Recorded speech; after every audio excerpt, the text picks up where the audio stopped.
Nous sommes là, madame, messieurs, pour décortiquer l'actualité de la semaine, comme d'habitude, dans Info 7. Bonsoir et bienvenue à tous. Nous avons le plaisir de recevoir pour vous sur ce plateau un analyste politique, leader d'opinion, que certaines personnes connaissent déjà, Pi Gérard Elenga Mpela, qui est déjà avec nous ici. Il est également mandataire public au conseil d'administration à la chaîne nationale, donc la radio-télévision nationale congolaise, la RTNC. Bonsoir. Bonsoir, madame Nela. Comment vous allez? Je vais bien, merci. Un plaisir de vous avoir dans Info 7. Oui, un plaisir partagé. Je me définis toujours comme journaliste et à vie même, je le resterai, quel que soit d'autres responsabilités. Même si certaines personnes ne sont plus d'accord avec vous lorsque vous parlez de Pi Gérard comme journaliste. Non, mais tant mieux, parce que les gens peuvent toujours ne pas... C'est pas tout le monde qui sera d'accord avec vous, mais je suis au niveau de l'essence, au niveau du caractère existentiel de cette profession. C'est-à-dire que je me considère toujours, et je me considérerai toujours comme journaliste, même si j'aurai accès à d'autres responsabilités ou fonctions, mais je suis toujours dans mon comportement, je resterai toujours journaliste. On est journaliste où aujourd'hui on estime que vous êtes devenu militant du parti présidentiel? Non, je pense que peut-être que vous ne me saisissez pas à fond. C'est-à-dire que même si je devenais quoi que ce soit, que je devienne, aujourd'hui je suis mandataire, vous resterez toujours journaliste, que je devienne ministre, député ou quoi. Pi Gérard est un militant du parti présidentiel. Je pense qu'il faut bien orienter ma philosophie. Je veux dire tout simplement ceci. Même si je devenais militant, comme vous voulez, mais je resterai toujours du fond. Oui, mais comme vous voulez. Mais je resterai toujours du fond de moi journaliste. Ce n'est pas parce qu'aujourd'hui, il y a un ministre que vous allez nier la qualité. Vous allez nier la qualité journalistique à Mouyaya, non, pas du tout. Et donc, je le suis d'ailleurs parce que je suis toujours journaliste et je le resterai toujours. Donc, merci de votre invitation. Ce n'est pas une première pour moi, je suis un habitué de ce plateau et de cette émission. Je salue votre concert. Oui, pour une première fois en face de vous. Voilà. La RTNC, la chaîne nationale, ça fait un bout de temps que vous êtes là, vous êtes au conseil. 6 mois. 6 mois déjà? Oui. Et qu'est-ce que vous avez apporté de plus? Bon, vous me posez une question qui renvoie peut-être à ce que nous pouvons appeler notre bilan semestriel. C'est beaucoup de choses en même temps, mais que je ne saurais pas brosser au cours d'une émission comme ça. Seulement brièvement. Oui, il faut tout simplement dire que les faits qui ont vraiment marqué votre avènement. Oui, vous savez, la RTNC, c'est le plus grand média de la République démocratique du Congo. Le plus grand, en fait. Nonobstant qu'il soit le média de l'État, mais c'est le plus grand sur tous les aspects des choses. Et donc, se voit que c'est un média audiovisuel où les gens ne voient que l'aspect écran télévision ou la radio, voyez-vous. Mais en même temps, il y a des problèmes d'ordre administratif, par exemple, des problèmes d'ordre patrimonial, par exemple, les problèmes d'ordre des retraites, de ceux-là qui ont atteint l'âge de retraite. Il y a beaucoup de choses comme ça que nous avons trouvées. Alors, nous n'avons pas voulu nous éparpiller en arrivant, c'est-à-dire les conseils d'administration, après avoir été nommés par le président, les conseils et la direction générale. Nous avons voulu être méthodologiques. Et là, nous y allons mollo mollo. On a commencé par la phase administrative, nous y continuons. On va atteindre la phase technique. Aujourd'hui, par exemple, hier, par exemple, nous avons été de l'autre côté pour la distribution de matériel que nous venions d'acquérir. On a vu la présence du ministre lui-même. Oui, la présence du ministre Mouyaya qui était avec nous. Et ça continue comme ça. Ça continue comme ça. On a trouvé pas mal de choses, beaucoup, mais on y va mollo mollo parce que la RTNC, comme on a toujours dit, c'est une grande forêt. Avant que vous n'arriviez, on avait tout le temps de mouvements des grèves, mais on sent quand même qu'il y a un silence. Quelles sont les stratégies que vous avez mises en place pour mettre tout le monde d'accord? Bon, les stratégies, Madame Nela, je ne saurais peut-être pas les mettre ici. Sur la place publique, mais tout simplement parce que nous avons axé notre action. On a l'impression que vous avez la confiance du personnel là. Oui, jusque-là. En tout cas, jusque-là, ceci se justifie parce qu'au niveau de nous qui sommes les autorités de la chaîne, de l'établissement, on se connaît presque tous et nous avons voulu tout simplement mettre en musique ce que le président nous a dit quand il nous a nommés. Et qu'est-ce qu'il avait dit? Non, je ne saurais pas vous le dire ici. En 2 mots, oui. C'est que le président de la République... Non, le président nous a dit, allez-y et mettez de l'ordre là-bas. C'est ce que le président nous a dit. Vous ne pensez pas que... Cet élan-là de mettre de l'ordre. vous l'avez constaté vous-même. Vous l'avez dit ici que depuis un certain temps, vous ne sentez plus les grèves. Et le problème n'est pas si compliqué. Vous savez, la RTNC comme un établissement public de l'État, il est juste question de respecter les textes et la norme. Ce sont les deux. Il y a d'abord d'un côté les textes, et puis il y a la norme. Lorsque vous respectez les deux, ça va aller de soi. Êtes-vous d'accord avec ceux qui contestent aujourd'hui le leadership du ministre de la Communication, porte-parole du gouvernement? Le leadership du ministre, sur quel aspect il faudrait... La gestion. On estime qu'il a voulu nous amener ce changement de narratif, comme il aime bien le dire, mais dans les faits, ce n'est pas le cas. Bon, attendez, lorsque vous dites cela, mettez-vous en tête, Madame Nuela, que là, vous n'allez pas vous extraire ou vous exclure, tout simplement parce que le ministre, il est notre ministre à nous. Je parle comme journaliste d'abord. Il est notre ministre à nous, et vous aussi ici sur Congo Web. Je ne parle pas de nous, mais je parle de ce que certaines personnes disent. Mais justement, en fait, je suis en train de répondre pour dire que le ministre Mouya gère un secteur précis. Vous savez, le problème ici, c'est que nous avons une attribution. Nous avons un ministre de la communication et médias. Il y a la dimension média qui concerne les organes de presse, tant de la presse écrite, audiovisuelle et consorts. Et la dimension communicationnelle, elle est vraiment un peu plus politique parce que c'est lui qui tient qu'est-ce que vous voulez, qui tient la communication gouvernementale.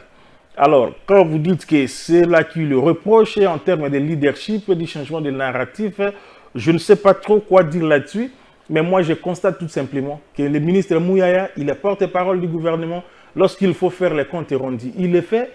Lorsqu'il faut défendre les pays ou le chef de l'État, il le fait. Et j'estime que jusque-là, il fait son travail comme il devrait bien le faire. Gérard Elenga, situation politique de l'heure en République démocratique du Congo. Votre point de vue sur le social du peuple congolais?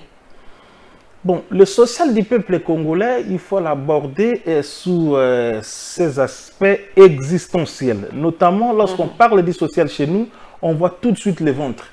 C'est ça la conception du social chez le Congolais. Alors que c'est pas du tout ça. Ce n'est pas seulement ça. Et pourtant, les infrastructures ici que vous voyez, les routes, c'est le social. Ouais. La santé, c'est le social. Qu'est-ce que vous appelez? L'éducation, c'est le social. Tout ça, c'est un peu le social. Mais je reste un peu dans cet aspect-là qui concerne plus les Congolais, le panier de la ménagère. Il faut peut-être dire les choses dans ce sens-là. Je passais et moi-même... Allez-y, parce que j'allais y arriver avec une question en rapport avec le panier de la ménagère. Voilà, allez-y. Voilà. Et donc, je passais moi-même, je ne sais pas, j'ai envoyé mon assistant, je crois Shadrach, il est parti changer $10. Et il est revenu avec 25 000 francs. Je dis, oh, au changement, on combien? Il me dit, j'ai changé ça à 2500 francs, $1. J'ai dit, mais oh, commissariat? Oh, commissariat, franchement. Vous savez, chez nous, nous sommes d'abord sur le plan national avec notre monnaie, le franc congolais. Mais nous avons une économie qui est totalement dollardisée. Allez ici, quand nous marchons là, vous et moi, on aime des fois acheter moi ketch, moi chemise, moi bonabonde, zalara comme quinoa. Et moi, je pose parfois la question à mes amis là que j'appelle Chaher. Mais mon cher, en franc congolais, c'est combien? Il hésite de vous donner les prix en franc congolais. On dit que les Congolais sont complexés devant le justement, devant leur propre monnaie. C'est combien en franc congolais? Non, lui-même, il sent que ça va sonner beaucoup aux oreilles. Et vous voyez même que vous pouvez aller échanger $10, juste une petite déchirure. On vous dit, non, ça c'est pas bon, il faut que ça ne passe pas. Mais 20 000 francs congolais, même si on collait ça de bout en bout, on peut prendre ça et acheter. Donc, il y a d'abord un problème de culture par rapport à notre monnaie, mais il y a des aspects purement scientifiques. Lesquels? Qui doivent être compris comme tels sur le plan économique et même sur le plan financier pour dire que nous, ici, nous avons une économie totalement extravertie. C'est-à-dire une économie qui tourne son regard vers l'extérieur. Nous importons tout ici, même la kirdon ici, que nous utilisons après avoir été dans un restaurant. Voyez-vous, tout chez nous est importé. Tout et alors tout. Et pourtant, le tout que nous importons là, nous avons ce tout-là sur le plan naturel. Ici, nous avons le lac le plus poissonné du monde où les poissons meurent par vieillissement. Ici au Congo, à l'intérieur du pays, la plus grande forêt je ne suis pas deuxième après l'Amazonie, mais au niveau de l'Afrique, en tout cas la première, nous avons tout, et alors tout, Madame Nula, par rapport à notre sol, le sous-sol, les richesses qu'elle regorge, les pays les plus riches, par plusieurs. Mais on assiste à une sorte de contraste où nous sommes un pays, je corrige un tout petit peu les gens qui disent riches, une richesse ne peut être richesse que lorsqu'elle devient bénéficiaire, lorsqu'elle devient directement consommable. Vous pouvez avoir vos ors là dans le sous-sol, tout ça, mais quand ce n'est pas encore transformé, ce n'est pas une richesse. D'où on doit s'habituer à appeler notre pays, nous sommes un pays potentiellement riche, mais nous sommes une population extrêmement pauvre. C'est ça les contrastes. Où se situe le problème? Le problème se situe par rapport, la question était précise par rapport au niveau du panier de la ménagère, les dollars, la montée du dollar, tout ça. Le problème à ce stade... Le silence aussi des autorités inquiètes. Oui, le problème à ce stade... On ne sait pas qu'est-ce qui se passe parce qu'il n'y a aucune communication. Justement, ça c'est un aspect très important. Et nous qui aidons ces autorités politiques, j'ai toujours dit qu'à ce jour, à ce stade, Madame Nuela, aucune action politique ne peut s'en passer par la communication. Exactement. Aucune action. Comme on nous dit avec l'école de Palo Alto, on ne peut pas communiquer. On ne peut pas communiquer, voilà. Mais tout fait geste, tout est communication. Et donc, lorsque vous voulez être un bon politique aujourd'hui, je ne parle pas d'un bon politicien, mais d'un bon politique. Au vrai sens du mot. Au vrai sens du mot. Vous devez communiquer. Parce que plus il n'y a pas de communication, plus il y a spéculation. Mais quand il y a communication, vous amenez l'information correcte. Et les gens peuvent dire qu'au regard de cette situation, voici la vraie raison. Et là, je m'adresse par exemple à Vital Kamerhe, le vice-premier ministre et ministre de l'économie. Vous savez, Vital Kamerhe, il a été... c'est notre ministre de la communication, c'est notre ministre honorable de la communication immédiate. Vital Kamerhe, bien le rôle de la communication. Vital Kamerhe, c'est un tribun. Vital Kamerhe, il a été à l'Assemblée nationale. Vous savez comment Vital sait manipuler la communication, il parle bien. Il a comme conseiller en communication Anissa Yomboranyama, quelqu'un qui s'y connaît en la matière, de la RTNC et puis de l'IFACEC. Qui a donné la matière en ce qui concerne la communication à des générations. Qu'est-ce qui se passe? Qu'est-ce qui se passe? Parce que Vital Kamerhe, il y a l'entrée de Vital Kamerhe à l'économie et l'entrée de Jean-Pierre Bemba à la Défense nationale avait suscité beaucoup d'espoir. C'est vrai que les économistes, je parle sous leur contrôle, ils peuvent expliquer cette situation. Il y a des explications scientifiques qui tiennent par rapport à la situation que nous traversons. Mais on doit communiquer pour que la population arrive à comprendre. Parce que la population, pour la Yeza, elle allait à la Mouki, à Moni, Toemati, on doit également voir la responsabilité du porte-parole du gouvernement qui nous a habitués chaque fois à nous amener le ministre. Oui, justement, au-delà de l'action gouvernementale qui doit être axée sur une communication unitaire, passez-moi à cette façon de dire les choses, mais chaque ministre doit prendre des initiatives au niveau de son propre ministère. Le tout ne doit pas passer par le ministre Patrick Mouyaya. Vital Kamerhe lui-même, il a une cellule de communication. Vital Kamerhe lui-même, il peut communiquer, il peut expliquer. Vous voyez, nous sommes devant cette situation-là, où on ne sait pas où exactement nous sommes en train d'aller. Ça impacte sérieusement sur la vie des gens. Quelqu'un qui vous touchait 600 000 francs, et 600 000 francs qui représentaient par exemple 300 $, aujourd'hui 600 000 francs, c'est à peine 250 $, quelque chose de comme ça. Et ça foule aussi au pied les efforts du président de la République qui a quand même augmenté les salaires des fonctionnaires. Oui, justement, c'est l'aspect que ça donne. Mais c'est pourquoi je dis que ça nécessite une communication expliquée ou explicative pour que les gens comprennent. Il y a des pesanteurs internationales qui vont au-delà de la réalité congolaise. Il faut les expliquer pour que les Congolais comprennent. Aussi, je vais terminer par là, le ministère de l'économie ayant aussi dans ses attributions ce pouvoir de contrôle, mais les inspecteurs doivent venir descendre sur le terrain ici, Madame Nela. Moutuna tableau avec son taux. Mais nous sommes où là? Vous pouvez faire 20 mètres, vous avez 20 taux. Celui-ci, il met 200 combien? 232, 240. Mais je me dis, mais nous sommes dans quel pays? Sous le regard impuissant de l'État congolais. Ah, mais si on peut le dire ainsi, c'est pourquoi j'interpelle ici les inspecteurs du ministère de l'économie, qu'ils fassent aussi leur travail. Espérons qu'il y aura une suite favorable à cette demande. Madame, Messieurs, prenons à présent le premier dossier de notre rendez-vous de la semaine.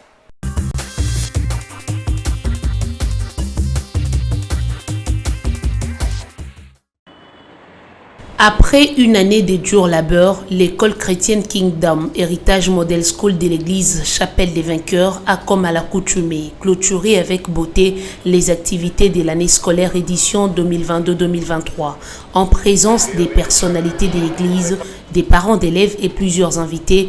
L'équipe professorale des KHMS s'est adressée à un bilan positif de l'année scolaire 2022-2023 contrairement aux années précédentes. Avec un niveau de qualité d'enseignement supérieur qui n'est plus à démontrer, le directeur des KHMS, Grasti Bangou, a devant l'assistance loué le respect du programme scolaire de cette année qui se clôture avec un taux de réussite de plus de 90% à tous les niveaux. Pédagogiquement parlant, toutes les activités se sont très bien déroulées et cela en conformité avec le programme mixte des KHMS. Juste après ce propos, les démonstrations des élèves vont l'affirmer. Ces élèves de cet établissement chrétien sont désormais capables de lier la théorie à la pratique. Comme on peut le voir sur ces images, ceux de l'école primaire ont démontré au public leur niveau de capacité élevé grâce au programme dispensé par KHMS à travers des poèmes et récitations faites en anglais et en français.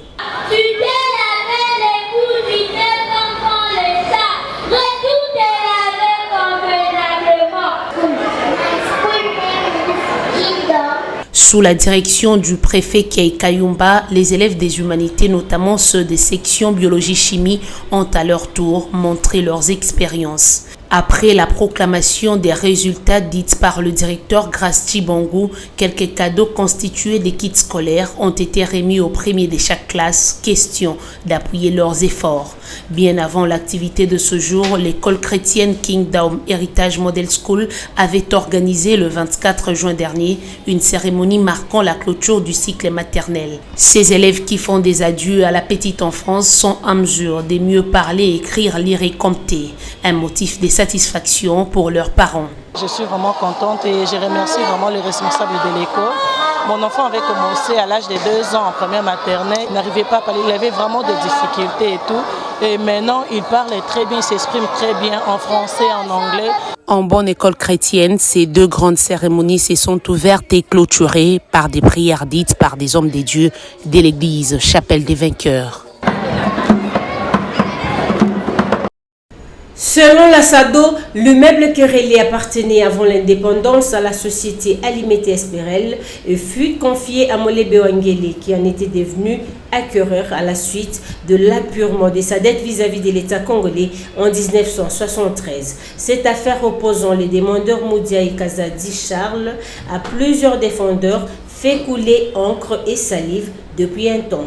Monsieur Moudia et Kazadi a réussi à faire déguerpir tous les défendeurs en violation de l'article 6 de la loi 77-027 du 17 novembre 1977 portant mesures générales de rétrocession des biens arianisés ou radicalisés qui a dépouillé les cours et tribunaux de toutes les compétences matérielles sur le contentieux de la arianisation en attribuant la dite compétence au ministère des Finances qui l'examine avec le concours de l'Office de gestion de la dette publique, actuellement la Direction générale de la dette publique.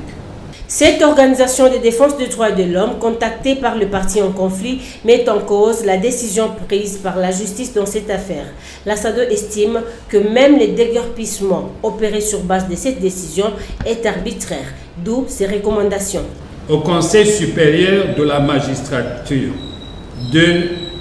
d'ouvrir une action disciplinaire contre les juges du tribunal de grande instance de Matete qui ont connu ce litige qui relève de la compétence de la Direction générale de la dette publique. Aux juges de la Cour d'appel de Matete de constater que cette affaire ne relève pas de leur compétence et de la renvoyer devant la Direction générale de la dette publique. La SADO appelle donc la justice à être juste, car, affirme-t-elle, dans un état de droit, la justice joue un rôle primordial. Nous avions eu autour du Premier ministre une réunion autour de la préparation des Jeux de la francophonie. Et d'ailleurs, aujourd'hui, il était sur terrain pour aller voir comment les travaux évoluent. Et nous avons relevé au terme de nos entretiens qu'il existait comme une forme de manipulation qui vise à passer des messages de crainte aux délégations qui doivent arriver à Kinshasa, présentant Kinshasa comme une ville où la sécurité n'était pas garantie. Laissez-moi vous dire que dans une ville de 15 millions d'habitants, les problèmes de sécurité, d'insécurité se posent toujours. Mais qu'il y a aussi, parallèlement à cela, une réponse de la police. Certains d'entre vous ont été hier à la présentation des criminels auteurs des actes de kidnapping et vous avez suivi sûrement le vice-premier ministre et ministre de l'Intérieur qui a dit la détermination du gouvernement à aller jusqu'au fond parce que ces personnes doivent être jugées et condamnées. Mais dans la même veine, j'ai discuté avec le général Kassongo peu avant de commencer ces briefings.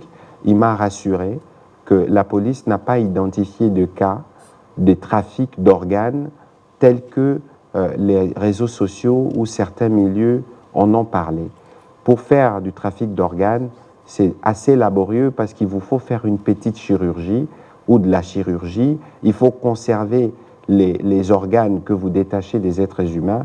Ceci requiert une technicité spécifique et je pense qu'on ne peut pas y croire lorsque nous regardons comment les criminels opèrent ici. Donc ça, c'est des rumeurs qui procèdent à une œuvre de manipulation qui vise à lancer un message négatif par rapport aux préparatifs des Jeux de la francophonie.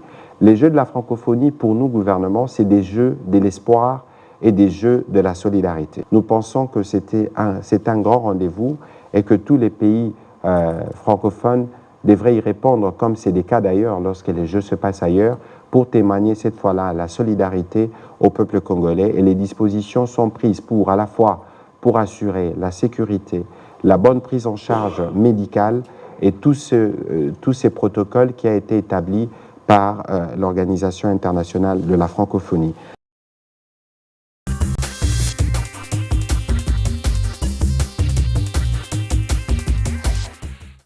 Est-ce qu'aujourd'hui, la gratuité de l'enseignement des bases est un pari gagné pour Tshisekedi? Non, pari gagné jusque-là, non, mais c'est un processus, madame. Vous savez, j'ai toujours rappelé aux gens, la gratuité de l'enseignement était plus une question d'une volonté politique. Parce que Tshisekedi n'a pas inventé cela. C'est la Constitution. Les gens ont toujours cru que c'est une promesse électorale. Non. Ceci découle de la volonté politique de Tshisekedi de pouvoir mettre en musique ce qui est déjà repris au niveau de la Constitution. La gratuité de l'enseignement primaire est reprise au niveau de notre Constitution. Et le président n'a fait qu'activer le mécanisme pour que celle-ci puisse être effectivement appliquée. Mais maintenant, satisfaction, je l'ai dit que c'est un processus. Il a commencé, vous savez, c'était en 2018, le 20 janvier 2019, et bientôt le 20 décembre. Hein. Donc, et Kenarambangwa, les 5 ans là, ça va vite là. Ouais. Et c'est un processus, déjà la marque imposée par le président. Là, je salue mon professeur, c'est Tony Mwaba, ministre de l'EPST. Mais c'est mon professeur, il me donne les cours de droit de sûreté à la faculté de droit en première licence. Il me donne ce cours-là. Donc, je le félicite avec les efforts qu'il fait. Et je vous dis ici en passant que c'est un processus qui doit évoluer, mais les jalons qui est déjà là donnent l'espoir parce qu'aujourd'hui, avec la gratuité, on a donné beaucoup d'espoir à beaucoup de familles congolaises qui n'avaient pas peut-être la possibilité d'envoyer les enfants à l'étudier. Donc, bravo au président de la République pour ça. Madame, Messieurs, place à présent au deuxième dossier de notre rendez-vous de la semaine.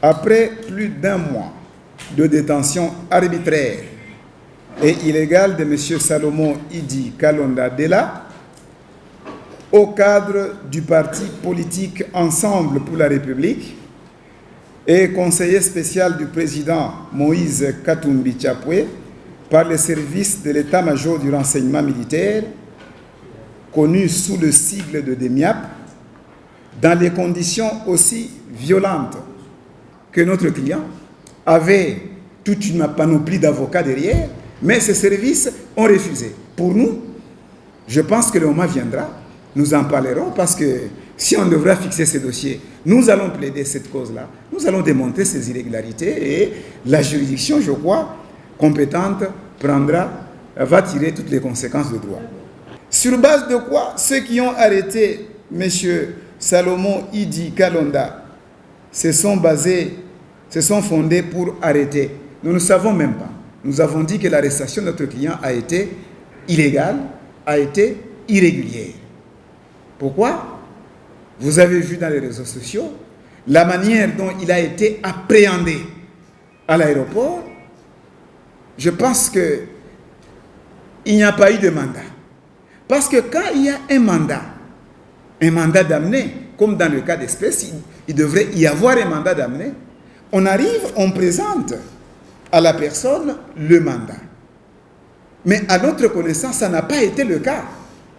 Pendant que lui voulait entrer pour embarquer pour Lubumbashi, ces agents, les gens de la garde républicaine sont venus et l'ont attrapé. En fait, c'était un enlèvement. C'était un enlèvement, pur et simple. On ne peut pas procéder à l'arrestation d'une personne comme notre client de cette manière-là. Qu'est-ce qu'il a fait? Même si il a fait quelque chose, est-ce qu'on doit procéder à l'enlèvement? Non, on vient avec le mandat, on le représente, on lui montre. C'est bien écrit, wanted. C'est-à-dire, on a besoin de vous. La justice a besoin de vous. Messieurs, vous ne partez pas, vous n'embarquez pas, nous partons. Au besoin, il peut lire et puis on le prend parce que c'est un mandat d'amener. Mais dans le cas d'espèce, ça n'a pas été le cas. Notre client avait tout simplement été enlevé. L'honorable Franck Diongo se trouve illégalement détenu par les services de renseignement de la DEMIAP à la suite de son enlèvement par les 10 services et entre les mains desquels il totalise 17 jours de captivité dans la geôle privée du régime. Cet enlèvement et cette détention sont un vaste plan minutieusement bien orchestré par les régimes comme à Libye pour d'une part écarter un candidat président et opposant des élections prochaines de décembre 2023 et d'autre part planifier sa mort physique et politique. Tenons-nous à vous informer que contrairement à ce qui circule sur la toile des réseaux sociaux, l'honorable Franck Diongo n'a pas encore été auditionné sur un quelconque procès verbal jusqu'à aujourd'hui. Il ne connaît pas jusqu'à présent les raisons de sa détention, de sorte que ceux qui le détiennent s'obstinent à les présenter devant son juge naturel. Il est clairement établi de ce qui précède que son dossier est vide, de telle manière que sa continuelle présence dans les installations de la DEMIAP n'est qu'un prélude d'un montage d'un faux dossier en téléchargement. Gravement malade et totalement affaibli par manque de soins dont il est privé, il ne sait plus savoir s'alimenter. Il y a dit cela 7 jours. Les trouvant gémissant, seul dans la cellule, pieds et genoux sérieusement gonflés et incapables ni de s'exprimer encore, moins de se tenir debout, ces geôliers ont été obligés de recourir à un médecin recul de force dont on ne sait la structure médicale de son appartenance, juste pour tenter de les réanimer. L'élection générale en 2023 en RDC, l'UDPS parti au pouvoir est fin prêt à toute éventualité. C'est dimanche 10 juillet à l'esplanade du siège national de l'Union pour la démocratie et les progrès sociaux au cours de son entretien avec le candidat aux législatives en présence de la base. Le secrétaire général Augustin Kabouya a finalement présenté le rapport détaillé de la commission électorale permanente. Rapport Yasep Yangoyo Oyo et reprendre la circonscription Nyonso. Cette fois-ci, l'UDPS doit aligner 500 candidats dans le siège Nyonso. Une autre bonne nouvelle, c'est que la quasi-totalité de ces candidats alignés sera prise en charge par le parti Mwanabouté a même rassuré de la disponibilité de la caution qu'il faudra pour le dépôt de la candidature. 90% ya ba candidat na biso parti ekozwa bango en charge. Ba moyen eza déjà naza na yango lobi soki ba voter yo kozala arrogante kozala orgueilleux te puisque biso tozali awa toza komouye ba mayo na biso pona bino po bitumbo ndenge eza boye eza facilité. À l'occasion, le chef de l'administration de l'Union pour la démocratie et le progrès social a invité les alliés ayant souscrit à la mosaïque d'apprêter les listes de leurs candidats afin qu'ils soient présentés à la base par lui. Nazozela pe ba rapport ya bandeko bandimi ko travailler na ba mosaïque puisque loi électorale ne permettre makambo wana to violer loi te.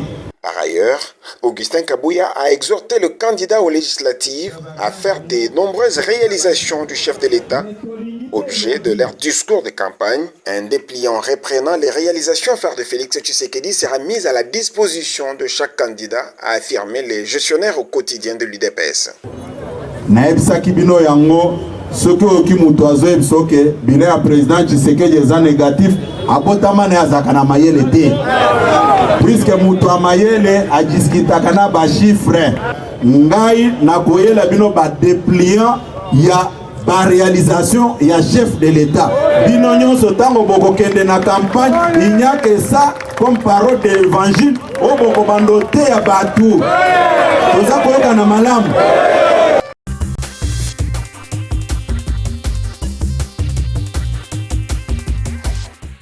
Félix Tshisekedi accusé aujourd'hui de se comporter en dictature, puis Gérard. Bon, en tout cas, je trouve que c'est une fausse lecture de choses. Tout simplement parce qu'aujourd'hui... C'est pas un dictateur non. Félix Tshisekedi... Dans l'affaire Salomo Escadela... Qu'est-ce que Tshisekedi a à voir là-bas? Il n'a rien à voir là-dedans. Il n'a rien à voir là-dedans. Tshisekedi, Félix Tshisekedi est tout sauf être dictateur. Franchement, c'est quand même le fils de Tien Tshisekedi. Il peut encore être tout sauf être dictateur. Je vais vous dire une chose. Le problème ici, madame, c'est que nous devrions avoir nos deux pieds sur terre. Et nous devions savoir qu'est-ce que nous sommes effectivement. Vous savez, c'est un peu le même comportement dans notre... J'en arrive. Laissez-moi le temps et vous comprendrez. C'est le même comportement qui caractérise notre profession. Et nous avons un cadre d'autorégulation qui est l'UNPC, l'Union nationale de la presse du Congo. Nous devons arriver à faire la part des choses lorsque moi je commets un délit de presse, lorsque je fais une déviation purement journalistique. Mais quand je vais violer un enfant de 14 ans, mon statut de journaliste est comme Puis Gérard, qu'est-ce que ça a à voir pour Binobo Bimana Libanda, libérer Puis Gérard qui est un violeur et à moi à 14 ans. Vous comprenez un peu la métaphore dans ça. C'est ça le problème que nous avons. On n'a pas arrêté Franck Diongo ni Salomo Escadela parce qu'ils sont opposants. Non, mais c'est parce qu'ils auraient commis des infractions. Ils auraient commis des infractions qui ont été étalées. Salomon, on parle de détention illégale d'armes. Franck Diongo, je me réserve parce que jusque-là, rien n'est encore communiqué par rapport à lui. J'apprends même qu'il serait malade aussi. Oui, j'apprends qu'il serait malade. Mwanga Chuchu également. Mais ce n'est pas des choses qu'on invente, mon Dieu. Ce ne sont pas des choses qu'on invente. Parce que si tel est le cas, cette dictature, je crois qu'elle ne s'applique pas qu'aux opposants. Quand on arrête un opposant, il devient malade. Pas seulement opposant. Bisselel nous a fait croire ici qu'Azobela paix, non? Bisselel nous a fait croire ici qu'Azobela. Jean-Marc Kaboundou, bientôt là, il va totaliser une année en prison. Il y a Belata Moussapité, Bisselel les Alaki va évacuer, François Béa, Banda va évacuer Bela Tilelo, Azonga raté, et les autres là, c'est gravement malade, gravement malade. Quand ils sont dans leur forfait, ils ne sont pas malades.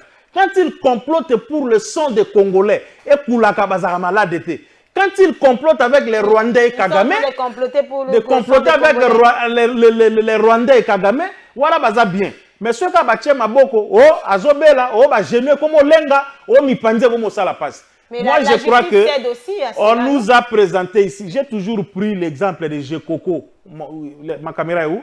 Que je salue en passant. Mon homo, Gérard Moulumba. L'actuel vice-gouverneur de Kinshasa, le député le plus populaire de la commune de Limete. bakanga e awa makila e jekoko rein akokufa e ba photo bona boy babimisa jekoko te batika e wana basambisa e jusqu'à ce que jekoko est sorti. Aujourd'hui jekoko akosula kata te abela kate. Je prends l'exemple de lui qui est mon homo. Abela kate jekoko abika ba makila na akufa te. Mouyambo ici il va mourir, les genoux sont gonflés bona boy. Mouyambo abima abela kalisute. On nous a présenté ici la situation comme si Bisselel n'était pas évacué, il allait mourir. Mais il est là en prison. D'ailleurs, on l'a retourné de HJ Bakegouna. Arrêtez de jouer avec le peuple congolais. Il n'y a que la justice qui sait effectivement les raisons pour lesquelles elle a arrêté Franck Diongo. Et puis, l'autre, c'est Salomon Escadela. Et j'ai suivi Francis Kalombo hier. C'était quand même, il était un peu modéré cette fois-là. Il a maintenant l'accès à ses avocats, on le voit, tout ça, ainsi de suite. Et quand on va fixer l'affaire, il va maintenant... Mike Moukebaye, on dirait que lui est placé dans les oubliettes. Ah oui, hein, merci, hein, là-bas, merci beaucoup. Moukebaye oui, justement, Moukebaye est placé dans les oubliettes. Or, Moukebaye, il ne girait que par la mort, en fait, par la gloire de Katumbi. Mais là, il est presque oublié, on ne parle même pas de lui, en train de manger le vungoulé à Makala là-bas. Et vous savez, ça a été en ce que nous appelons en droit la procédure de flagrance, n'est-ce pas?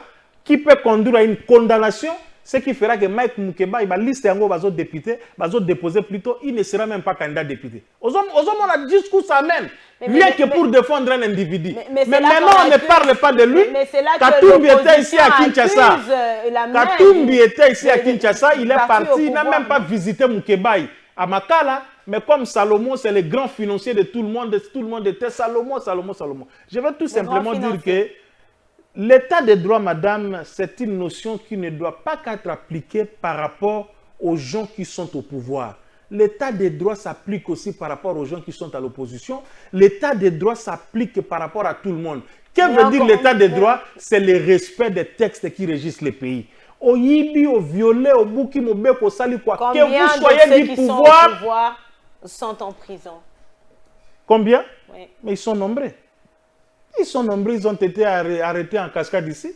Que je vous cite un. Après, on est attendez, que je vous cite un. Liberté provisoire. Mais attendez, vous m'avez posé la question. Je vais vous citer, non? Allez-y. Bisselel est où? Mwanga Chuchu, il est où? Parce que Boye Baraté, Mwanga Chuchu est de l'Union Sacrée, il est où? Je vous cite seulement ces deux-là. Et non, puis, on passe à autre chose. Non, passons à autre chose. Si vous saviez les rôles... Mais attendez, oui. Si vous saviez les rôles que quelqu'un comme Bisselele jouait auprès de quelqu'un qui est appelé président de la République, nous devons comprendre que les choses ne sont pas telles que les gens l'imaginent. Et vous me dites de citer quelqu'un d'autre du pouvoir. Qui autre? Bon, vous n'êtes pas obligé de me répondre. Mais moi, je vous réplique la question. Moutounan a pouvoir, Moussousso qui a sale infraction, Bakangi était pas à pouvoir. Qui? Vous n'êtes pas obligé de me répondre, mais je sais que vous n'avez pas de réponse à me donner. Voilà. Donc on n'arrête pas pour arrêter. On arrête parce qu'on a commis une infraction. Madame, on n'arrête pas pour arrêter. On arrête parce qu'on a commis une infraction. Ça doit être clair.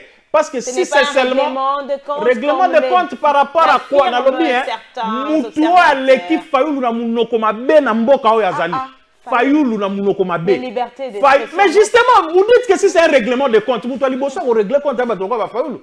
Il a traité Tshisekedi de patin, de nul, de tous les mots. Tshisekedi a Landarabasi, Abana Miké, tout ça. Vous savez tout ça, non? Est-ce que Fayoulou a reçu même Bakenda Taba inquiété dans sa résidence, madame? Sachons ce que nous voulons. Les princes Penge traite le président de tout. Je peux vous citer autant d'opposants ici pour Tshisekedi pourrait, c'est vraiment, je ne sais pas. Nana s'est inquiété, Bango. Mais quand tu vas commettre tes bavures, tu vas commettre tes infractions, bah kangayo te parce que aux opposants, bah kangayo madame.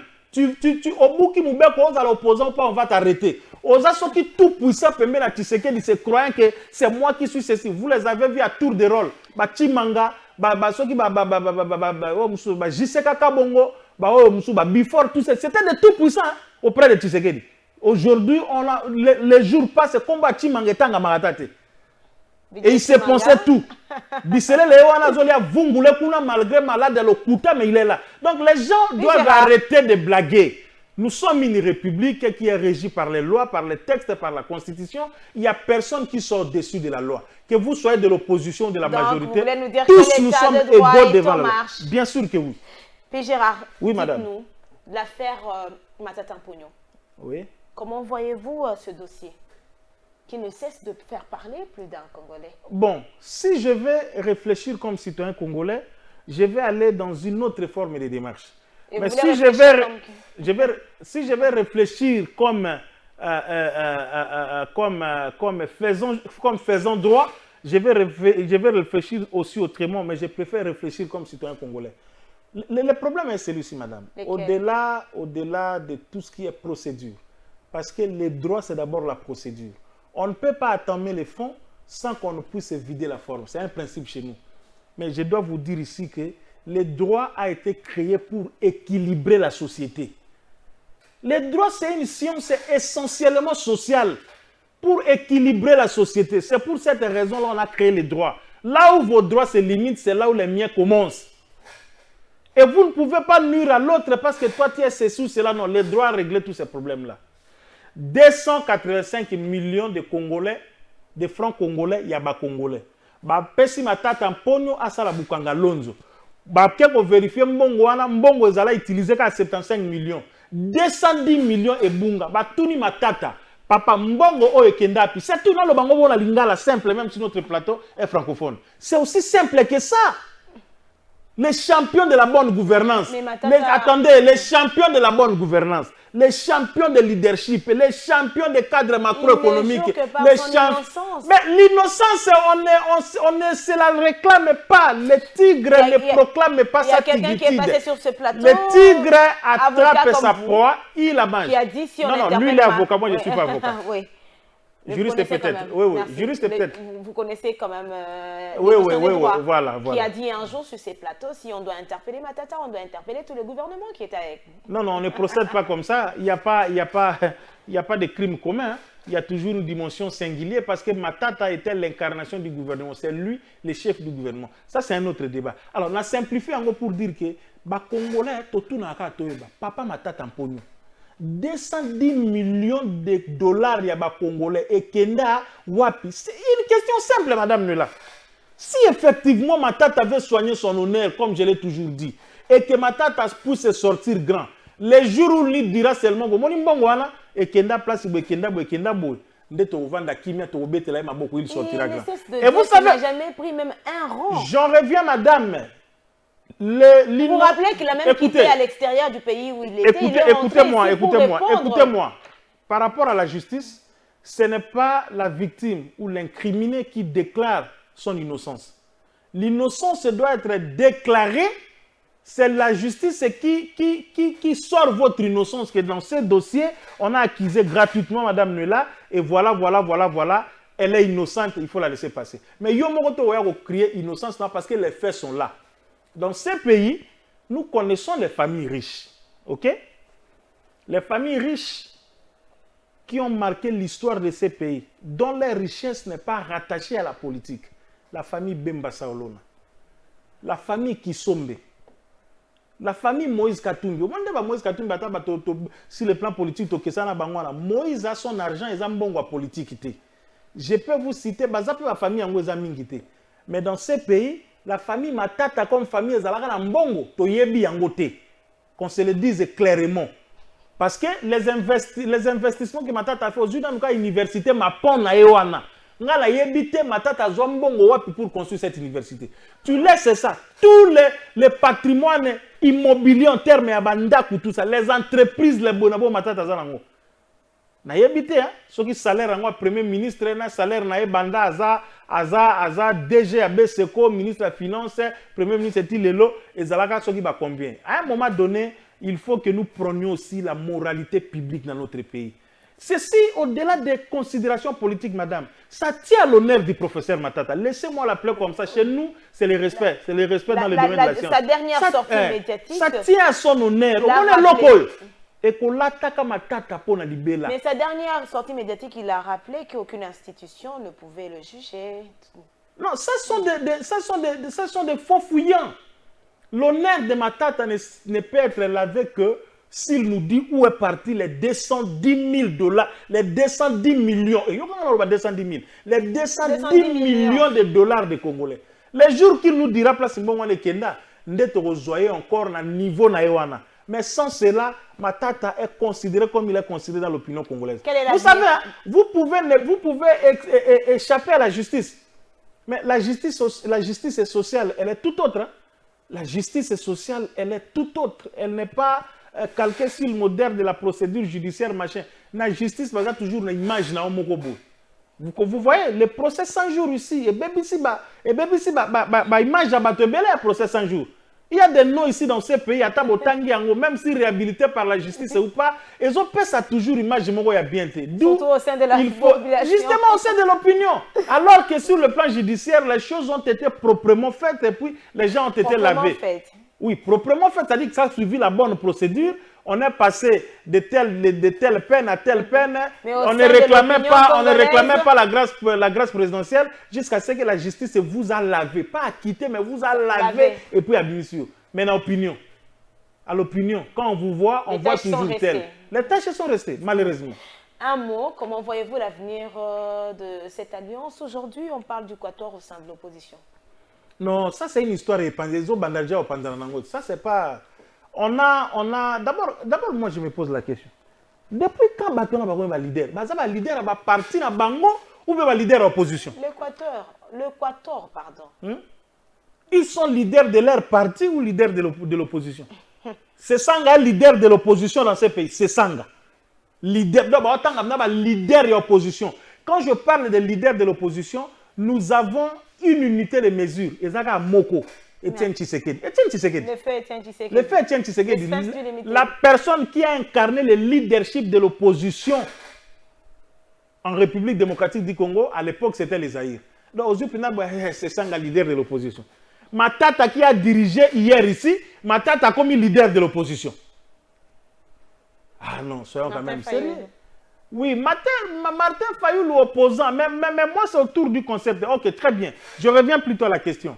L'avenir, non, ce n'est pas un avenir payant. Déjà au départ, ils sont tous déclarés des candidats présidents de la République. Si vous voyez un avenir, pour des candidats, donc il n'y a rien à attendre de cette histoire. Joseph Kabila Kabange a promis de s'adresser à la nation congolaise. Que peut-on aujourd'hui attendre de Joseph Kabila, déclaré, selon sa famille politique, candidat président à la prochaine présidentielle? Tu sais ce que j'aime chez le président Kabila, le président Joseph Kabila, Raïs Kabange, Jikaka, Chinaram, que je salue en passant, je crois qu'il doit être à Kachamata. C'est un peu son côté mystère. Son côté mystère. C'est un monsieur qui sait mettre à côté tout le monde. Et il comprend raté ce qui bateau AFC, c'est na Kambere na Bino ba Ferdinand, ils comprennent ça. Parce que Kabila a dit que ça sonne tout le monde. Ah bon? Non, mais nous sommes le 9 ou le 10 aujourd'hui. Kabila devrait parler le 30, non? On l'a aperçu avec sa constitution, on met en Djili, le 30 et l'équi, il n'a pas parlé. Kabila a géré beaucoup pendant 18 ans. Il a ballotté tout le monde là, comme ses enfants, comme il voulait, tout ça, c'est tout, maîtrise a été. Kabila, il sait faire les choses selon lui seulement. Les psychologues vous expliqueront Kabila est de quelle nature sur le plan psychologique. Ah bon? Oui, je vous dis. Vous savez que c'était une gifle contre une grande famille telle que les FCC à l'époque, les Front commun pour le Congo, de leur présenter un frétin politique comme Chadari. Et pourtant, oui, c'est un frétin. À l'époque, quand on même maintenant, c'est là. En 2018. Voilà. Quand on imaginait, même maintenant, il y a Bissonio, Carrello, Chadrak, c'était une surprise. Clovis. Personne ne pouvait imaginer que Dauphin a Kabila la Chadari. Je crois que Chadari n'était même pas sur la liste, il était relégué là-bas. Et pourtant, les plus ont vu tous les les gens sur qui, on peut tout dire, Matata Zana va entraîner trop dans la communauté internationale. C'est un bon élève hein, dans les institutions de Bretton Woods, des côtés, tous. Oui, bien sûr, vous et moi, on a grandi dans... Nous savons les entrées de Matata dans les institutions de Bretton Woods. C'est un bon élève comme on le considère là-bas. Bango ba occidentaux, ba lingami ba tabongo. On attend tout le monde. Et puis, Kabila, c'est à la dernière seconde qu'il vous sort un fretin politique comme Chadari. Et Kabila savait que Chadari a besoin. Il le savait très bien. Vous étiez déjà dans son cœur? Je vous dis, allez poser la question au psychologue. Chadar, qui les Raïs savaient lui-même que Chadar a besoin. Face au poids lourd, face au poids lourd, qui pouvait faire l'affaire avec Tshisekedi? Alors, sur ces conditions-là, qu'est-ce que vous voulez? J'ai vu Barbara ici, ma soeur que je salue en passant, qui présentait l'émission aussi ici, sur ce plateau, conseillère en communication et à Raïs, et tout ça.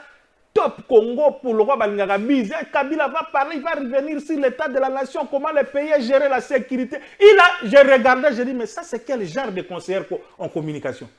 Si son chef va parler, comment elle peut lui vider la matière comme ça? D'ailleurs, Toyema dit déjà sur quoi Kabila va parler. Et pourtant, Kabila c'est un ancien chef de l'État, attention. Il connaît l'importance de la loi portant statut des anciens chefs de l'État et des anciens chefs de corps constitués. Il connaît. Son article 5, il l'appelle au droit de réserve. Normalement, le président Kabila tel qu'il est là, il doit être placé au-dessus de la mêlée. Dans d'autres pays, il ne fera plus la politique active. Vous l'attendrez plus se prononcer par rapport à la politique. Et vous verrez pas. Non, ça c'est des histoires. Kabila n'est même pas là. Cette omission est enregistrée. Oui, Kabila ne pense même pas être candidat président de la République, même pas une seconde dans sa tête. Madame, enregistre bien cette émission. Les élections, c'est pour bientôt. Et si je ne suis pas dans la logique de l'hypothèse contraire. Je vous confirme ici Kabila. D'abord, Kabila va être candidat à un mécanisme parce que la Constitution lui interdit. Mais le FCC dit que rien ne lui interdit. Non, mais ça c'est eux qui disent ça, madame. Ça c'est eux. Les textes, c'est autre chose. Ils disent que c'était 5 ans, il se repose, après il revient 5 ans. Ça se trouve dans quelle disposition? Bon, moi je ne vous pose pas la question, je leur pose la question. Ça se trouve dans quelle disposition? C'était 5 ans après il vient. Ça se trouve où? Vous savez, l'article de la Constitution, la disposition constitutionnelle qui consacre les caractères des sénateurs à vie, un ancien président de la République a voulu tout vider. Les juristes, surtout les publicistes, savent ce qu'il dit. Je le dis sous réserve des profs Njoli, sous réserve des profs Kimbata et sous réserve de mon maître, les professeurs Essam. Les anciens présidents de la République élus à la fin de leur mandat sont d'office sénateurs à vie. Donc, la question est résolue. On a voulu dire que mon libino, président c'était. C'est l'essence même du caractère sénateur à vie. C'est vrai que vous n'êtes pas du Front commun pour le Congo, vous n'êtes pas de la famille politique de Joseph Kabila Kabange, vous êtes analyste politique. Mais est-ce qu'au sein du FCC, il n'y a que Joseph Kabila Kabange? Bon, mais ne vous en faites pas, ce n'est même pas une question de dire que vous n'êtes pas de la famille. Non, comme les Congolais, j'ai le droit de le dire. C'est ça le problème. On a l'impression que la vie du FCC, c'est Joseph Kabila. Non, ce sont des aliénés. Le terme, c'est des gens qui sont mentalement aliénés. Il y a une question que Kabila qui s'est Bango Soni. Vous savez, Kabila leur pose la question. Quand fait mandat à Okende, chaque regroupement politique, vous savez, la liste que Kabila demandait, chaque liste numéro 1 était le nom de Kabila. Kabila Mona Bango, si vous vous rappelez de ça, Kabila Mona Bango n'a habité. Il les appelle à Kingaka. Je vous dis, moi je suis fait mandat. Nga Kabila, dans un candidat, il soutient en 2018. Bopé Sanga Kombo. Donc il y a une dimension de flatterie accompagnée de l'ensorcellement de tout ça la Katuana. Et on se pose la question si au FCC, il n'y a pas quelqu'un d'autre. Moi j'aime le président Kabila. Je l'appelle à la grandeur. Aujourd'hui, Kabila n'a que 52 ans. Au-delà de tout, Dieu leur accorde vie milaï. Le président Jimmy Carter est encore vivant aujourd'hui, là, 97 ans, combien on a? Bill Clinton, Bush, Pert, Zali. Allez aux États-Unis, vous ne trouverez jamais Obama en train de s'immixer dans ma politique active en Boka. Au Bill Clinton et rien. Aucun en France, ni Hollande, ni Sarkozy, ni quoi que ce soit. J'appelle le président Kabila à cette grandeur-là, parce qu'après 2028, Moukwa Tombolo sera appelé aussi sénateur à vie. Madame, Messieurs, prenons à présent un autre dossier pour parler de l'actualité de la semaine.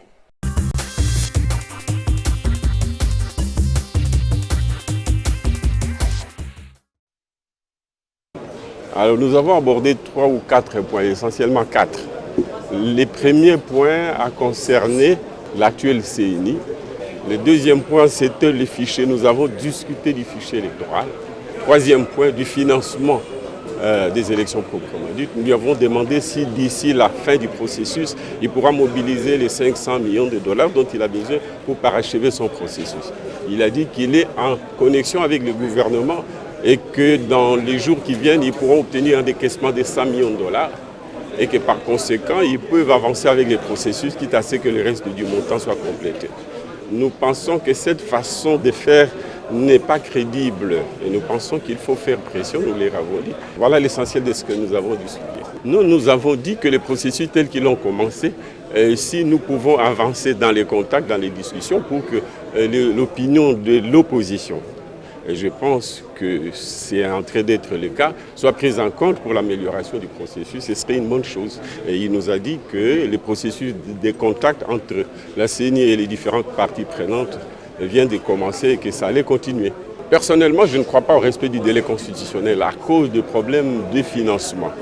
J'ai l'impression que le gouvernement, face aux 500 millions de dollars dont il vient de bénéficier, de la part des institutions de Bretton Woods, probablement la moitié sera consacrée aux questions sécuritaires. Ce n'est que l'autre moitié qui pourra être mise à la disposition de la CENI, auquel cas, puisque la CENI a besoin de 500 millions, la différence ne sera pas disponible dans les délais constitutionnels et que probablement nous serons devant une hypothèse de glissement. Nous ne sommes pas, mon parti et moi, nous ne sommes pas disposés à aller aux élections avec l'option de la balkanisation du pays, dont nous pensons et nous espérons que la CENI va le faire. Nous voulons que l'enrôlement se fasse dans les 3 territoires concernés. Chez les présidents de la Commission électorale nationale indépendante, Denis Kadima, l'ambassadeur des États-Unis d'Amérique, est venu s'assurer de l'avancement du processus électoral en cours en RDC. À cet effet, Lucie Tamtlin a réaffirmé la détermination de son pays de voir les consultations électorales en RDC se dérouler dans un climat apaisé. C'était une audience, ça fait partie de nos consultations régulières avec tous les parties prenantes de ce processus électoral. Donc on a fait le point par rapport à les préparations, on a parlé des défis dans l'avenir et aussi nous avons réitéré notre soutien pour un processus paisible, transparent, crédible et inclusif. La diplomate américaine a saisi l'occasion pour apprécier à juste titre les efforts déployés par la centrale électorale, notamment dans le respect de son calendrier électoral rendu public le 26 novembre dernier.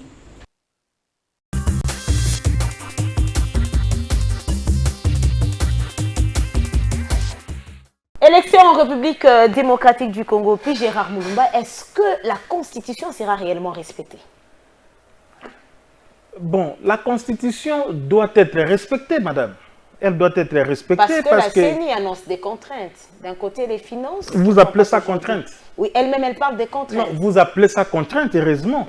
Mais moi, j'ai dit ici que je reste dans l'idéal, c'est que la Constitution doit être respectée. Vous savez, nous avons les élections générales dans notre pays qui vont de l'élection présidentielle à l'élection locale, si vous voulez, ou les élections des secteurs. Voilà.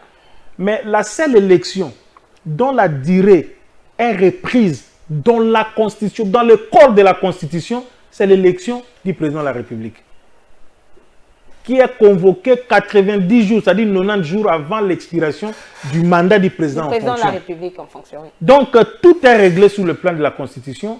Et moi, je crois que jusque-là, je reste optimiste qu'il y aura élection le 20 décembre. Maintenant, les raisons liées aux contraintes et tout ça, comme vous voulez, là, c'est la CENI qui doit nous dire que non, voilà. Mais il faut savoir que à 90%, je pense que les élections seront organisées. Parce que dans cette responsabilité partagée, nous avons le président de la République qui doit donner le go sur la volonté politique d'organiser les élections. Et là, je pense que tout le monde sait que Tshisekedi ne jure que par les élections le 20 décembre. Vous avez le gouvernement qui doit donner les moyens. C'est là où il y a un peu de problème. Quand Kadi m'a dit qu'il n'y a pas moyen, il y a CENI, il y a DGRKT. CENI, il y a DGIT, il y a Mbongo Kotité. CENI peut organiser l'élection, c'est le gouvernement qui doit donner les moyens, notamment financiers et matériels, pour l'organisation des élections. Et la CENI n'a que l'aspect organisation technique des élections. Et là, je pense que ça ne pose pas trop de problèmes. Le gouvernement Samaloukonde doit donner l'argent à la CENI pour qu'on arrive effectivement à organiser les élections. Et puis, de le côté sécurité, on parle de la situation à Komout, où jusqu'à cet instant, la population n'a même pas encore reçu des cartes d'électeurs. Oui, c'est ça aussi le problème, mais vous avez... Et Adolphe Mouzito l'a rappelé même au président de la CENI. On ne peut pas parler élection si Kwamoutou n'est pas partie prenante. On ne peut pas parler élection. Nous déplorons ce qui se passe dans les 3 provinces du Grand Bandundu, le Kwango, le Kwilu et le Maïndombe, où on est en train d'assister à un phénomène que nous n'avons jamais vécu ici, qui est parti des faux précédents du genre conflit entre Teke et Yaka. Or, ce sont des tribus frères qui vivent il y a des décennies et des décennies. D'où la question. Les fameux éleveurs rwandais qui étaient venus de l'Est, Tina Bangombe, que lui, Mouzito, avait défendu. Batouana Bakenda Wapi. D'abord, Bangombe Kenda Wapi, Batouana Bakenda Wapi. Est-ce que ce ne sont pas ces Rwandais-là qui ont bien... Parce que les Rwandais, la vitesse et à calcul, qui avaient déjà vu ceci et qui ont calculé cela. Ce sont des questions ouvertes à travers lesquelles nous nous posons. Mais nous avons une jurisprudence en 2018. Des provinces, des territoires de l'Est, notamment Beni territoire et j'oublie encore, n'avaient pas participé aux élections pour des raisons d'insécurité. Parce que, qu'est-ce que vous allez dire pendant que nous sommes devant cette situation? Quand il disait ça, quand le Premier ministre Adolphe Mouzito dit ça, il veut quoi? Que nous allions dans le glissement? Quand il dit que jusqu'à ce que nous sommes devant un fait accompli. L'armée et la police se soumettent pour remettre de l'ordre dans ces parties du territoire national. Maintenant, on fait quoi? On glisse? C'est ce qu'ils veulent. S'ils veulent le glissement, qu'ils le disent correctement, que nous puissions glisser alors. Et comment voyez-vous la démarche des opposants d'un côté qui disent que nous voulons les élections dans le délai constitutionnel, mais de l'autre côté qui ne sont pas d'accord avec l'équipe Kadima? Non, mais quand vous regardez très bien, vous allez comprendre que, vous savez, l'avantage avec Tshisekedi, ou l'avantage avec une bonne partie qui compose ces régimes, c'est que ce sont des vieux routiers. 37 ans, Kabou era le 37 ans, c'est 37 ans, il y a Kemba, il y a manipuler l'opposition, il y a manipuler l'information, il y a former tout. Communication, il y a former tout, c'est un peu ça avec l'UDPS. Donc, quand ils voient ceux qui se font appeler opposants aujourd'hui dans leur jeu, ils comprennent qu'après ça, ils vont aboutir dans ça. Après ça, ils vont aboutir dans ça. L'avantage que tu sais que est alors celui-là. Vous dites que élection, ils avaient ici, pas une seconde après le 20 mai, après le 20 décembre, tout ça. C'est comme s'ils croyaient que Tshisekedi était dans la logique de ne pas vouloir aller aux élections. Mais il faut aller au Vandawa, dans le tout premier mandat. Ils ont même promis des 6 chèques jeudi qu'on attend toujours. Non, ça ne revient même pas. Katumbi est en train de manger ses poissons à Kachobo là-bas, et pendant que Moukeba est en train de manger les vungoulés ici à Makala, tout ça. Donc c'est comme ça avec ce monde ici. Dommage malheureusement. Et donc, Tshisekedi affiche clairement la volonté d'aller aux élections, les discours changent. Oh non, on ne peut pas aller aux élections avec ce fichier électoral. Et quand on va résoudre le problème du fichier, oh non, ce délai ici, ça ne va pas, parce que vous attendez. Et quelles sont les intentions cachées? Excusez-moi, la CENI pleure, hein? Les candidatures, on ne les dépose pas jusqu'aujourd'hui. Oui, depuis l'ouverture des bureaux de traitement. C'est tout opposition. Jusque-là, Fayoulou n'a pas changé. Fayoulou a dit qu'il n'ira pas aux élections. C'est ce qu'il a dit, non? Les idées, son parti, ne déposeront aucune liste à tous les niveaux. C'est ce qu'ils ont dit. Nous en tenons encore jusque-là. Et si ça s'arrange, après il va encore venir nous embrouiller comme en 2018, il disait que Batouba Kende, qu'on votait parce qu'il y a machine à voter. Il va revenir, oh non, on a déposé la liste. C'est OK, élection. Après président élu, président machin, tout ça, ainsi de suite. Mais vous l'aviez souligné, les gens cherchaient à aller aux élections. La CENI reste déterminée.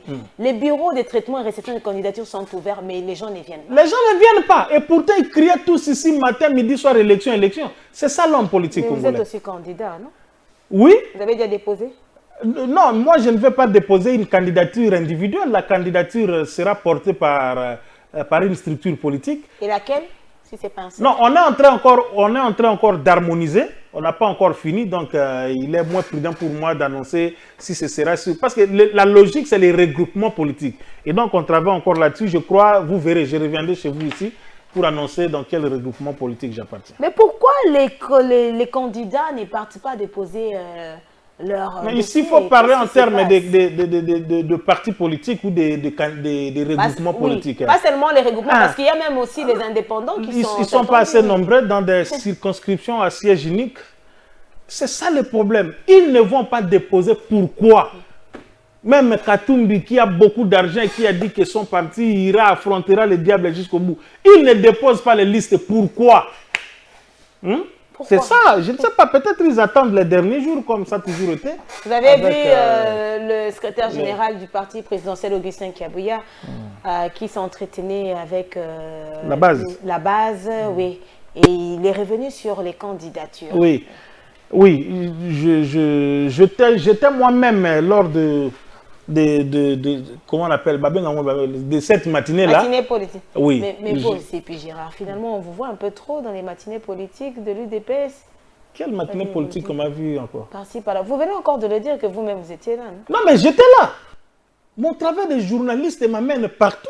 Ne vous en faites pas. Merci pour cette précision. Okay, oui, mon travail de journaliste, attendez, mon travail de journaliste m'amène partout. Et alors partout. Vous dites? Vous partez aussi chez Katumbi? Non, mais si je suis appelé dans le cadre journalistique, j'irai. Arrivons toujours à faire la part des choses entre le travail journalistique et le travail de la communication. Il faut arriver à faire cette part des choses. Voilà, j'étais là et je suis allé écouter, suivre ce qu'Augustin Kabouya disait, parce que j'en tirais profit. Ne vous en faites pas, j'en tirais profit. J'ai suivi, il a calmé les esprits, il a dit aux gens que tout le monde ne peut pas être... Encore que les sièges ne sont qu'à 500. Mais quand vous avez 6000 candidatures, finalement, et puis ces parlements aussi, on doit envoyer... Parce que le problème de la cotation, de la qualité des candidats, pour ceux qui vont aller au Parlement, commence d'abord par les choix que vous faites au niveau des partis politiques. Ça, c'est très important. C'est ce qui va nous empêcher... On ne veut pas avoir encore les fumeurs du chanvre, oui. Les fumeurs du chanvre, les insulteurs, des gens qui sont là depuis le début de la législature, qui n'ont jamais dit un mot. Finalement. Une fois élu, c'est fini. Donc le problème à ce stade, c'est au niveau... Et certains qui ne sont jamais rentrés. Qui ne rentreront plus. Surtout ceux-là qui savent qu'ils ne vont même pas être relits, n'a 10 voix. Vous vous rappelez ce qu'avait dit le député national Lemba Lemba? Non, Papa Molière est clair. Ayango bomoni ba congolais ngo ba zoba ou bien nini abi ata 5% yaza ale clair abi ata 5% to zonga té et d'où Papa Léon ne sera même pas candidat aussi lui-même il avait déjà dit. Donc le CG a essayé de calmer les jeux. Il y a plusieurs manières de servir les pays, de servir son parti politique, son regroupement politique. Vous pouvez ne pas être déclaré candidat, vous pouvez être premier suppléant et après vous pouvez. Nous voyons aujourd'hui, hier nous avons suivi, les ordonnances ont été lues chez nous à la RTNC. Nous avons vu. Par rapport à ces ordonnances, dites quand même un mot. Oui, d'emblée comme ça, je n'ai pas ça individuellement, mais je félicite Barbara Kanan, oui, d'une manière générale, Barbara Kanan particulièrement. Et puis, comment il s'appelle? Qui est rentré aussi. Je parle de Barbara Kanan, madame. C'est celle-là que je félicite, et Blaise Boula que je félicite pour... Didier Massela, c'est Didier Massela, Wenge. Didier Massela et puis Dr Imani. Bon, pour les autres là, moi j'ai toujours dit au président, au PSAI Moutou, première fonction, il a foutu avec l'incompétence na fonction. Azazongi bo PC lisou, incompétence à foutre kuna. Aroyo sala lisou nini, si quelqu'un était déjà ministre, il était incompétent. Commissaire mandataire, comment compétent kuna ndeni. Partons de ce que vous venez donc, de dire là. Oui, d'emblée comme ça, je félicite le président. Donc, on chitait. Le CG a été un parent qui a essayé de calmer tout le monde et on attend, surtout au niveau du présidium, l'harmonisation des listes pour donner la chance à ceux qui ont plus la chance d'être élus pour aller justement chercher à donner au président de la République une majorité parlementaire. Une question avant de prendre le dernier dossier de notre rendez-vous de la semaine. Oui. Il y a quand même des mois passés, le président de la République avait fait des mises en place au sein de la police nationale congolaise. Mais aujourd'hui, il n'y a toujours pas la passation de pouvoir entre les sortants et les entrants. Bon, il faut souligner en passant que dans cette série de nominations qui avait été opérée par le président de la République à travers les ordonnances qui ont nommé les différents, d'abord le commissaire général de la police, les différents commissaires provinciaux, parce que c'est à ce stade-là que ça s'était limité, il y a une seule personne qui a procédé à la remise et reprise. C'est le commissaire divisionnaire en chef, le général Benjamin Alongaboni, que je salue en passant, qu'on a dit il est malade et on l'a évacué. Je vous confirme ici sur ce plateau. On a suivi sur Twitter, par-ci, je vous confirme ici sur ce plateau. Il va bien? Téléphone, c'est faux et archi-faux. J'allais même vous montrer les messages. Faux et archi-faux, des spéculations qui n'ont rien. Je parlais avec le général Alongaboni ce matin. Et peut-être il va bien. Il va bien et alors bien. Il n'a aucun problème. En tout cas, sur les réseaux sociaux, on tue beaucoup Madame, de gens. Madame, je l'ai dit dans la TV et je parle du numéro 1 de la police. Hein, je ne vous dirai pas des relations qu'il y a entre lui et moi, mais je l'ai dit ici et le monde me suit. Lui-même, le général Alongaboni est en train de me suivre. Sous réserve de quoi j'allais vous montrer le message. Donc, c'est des spéculations qui n'ont ni tête ni queue. Il a été ceci, il a été cela. Et s'il pense qu'il le sera comme ça, j'arrête ces vents dans le nom de Jésus-Christ. Parce qu'il va empoisonné. C'est faux et archi faux. La seule personne, je le disais, qui a effectué, qui a opéré la remise et reprise entre lui et le commissaire général sortant, le patriarche Dieudonné Amouli, Bangoka Amibale. Les autres, les Kassongo et consorts, c'est la magouille qui a eu autour de ces ordonnances qui ont été trafiquées, qui ont été boutiquées. Le président de la République ne fonctionne pas de cette manière-là. Il y a toujours un travail qui se fait en amont. Mukondi, liste avec les stylos, il regarde. Il avait signé autre chose, à la publication, il voit autre chose. Tu sais que dans la moutema mounene, à Sambelaga et pas pasteur Dalo, et Nzambe Abatelae. Comment imaginer, madame, une ordonnance du président de la République, vous autorisez les droits. Je nomme Nuela Lutumba DG à RTNC. La publication, c'est le nom de Karel ou bien de Clovis qui sort là-bas. C'est gravissime, madame. C'est pourquoi les grades, ils les ont eu. Ils ont là, encore des commissaires divisionnaires, les grades, il a laissé. Ils ont même fêté, honte à eux. Mais maintenant, les fonctions, le président a bloqué, il a ordonné qu'on pousse sursoir les processus. Et je crois qu'on attend que l'élection ait le cas, et puis on va voir qu'est-ce que le président pourra faire là-dessus. Mais c'est tout simplement regrettable. Madame, Messieurs, affaire kidnapping dans la capitale de la République démocratique du Congo, on en parle dans ce dernier dossier, la situation sécuritaire à travers le pays.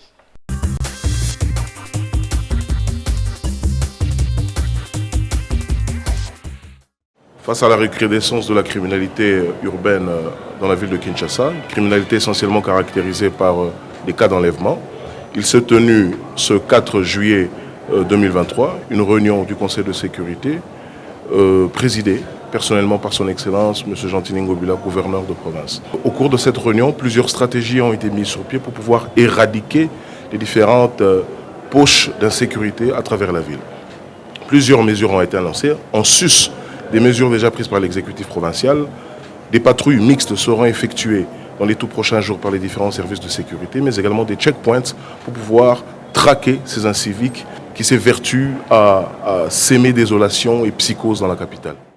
À en croire la police ville de Kinshasa, ces personnes sont auteurs de kidnappings signalés ces derniers temps dans la capitale. C'est plus de 30 personnes arrêtées par le commissariat provincial de la police.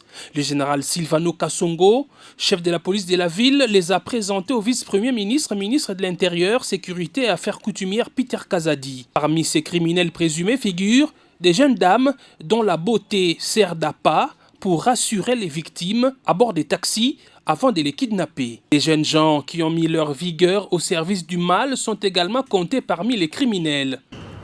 23 bandits à main armée, tous des civils, dont 6 filles, et 4 policiers qui ont excellé dans l'extorsion et arrestation arbitraire. Dans cette circonstance, nous avons saisi 3 voitures Toyota IST, 7 motos, une arme AK-47, 5 machettes, cisailles et cagoules. Sur votre instruction, Monsieur le vice-premier ministre, ministre de l'Intérieur et Sécurité, le commissaire provincial de la police ville de Kinshasa a à son tour instruit les groupes de lutte contre la criminalité et stupéfiants pour intensifier les recherches et approfondir les investigations quant à ces, en vue de mettre hors d'état de nuire les auteurs de ces actes répréhensibles. Quelques jours avant, juste après leur arrestation, dans les locaux de la police, ils sont passés aux aveux, reconnaissant leur forfait.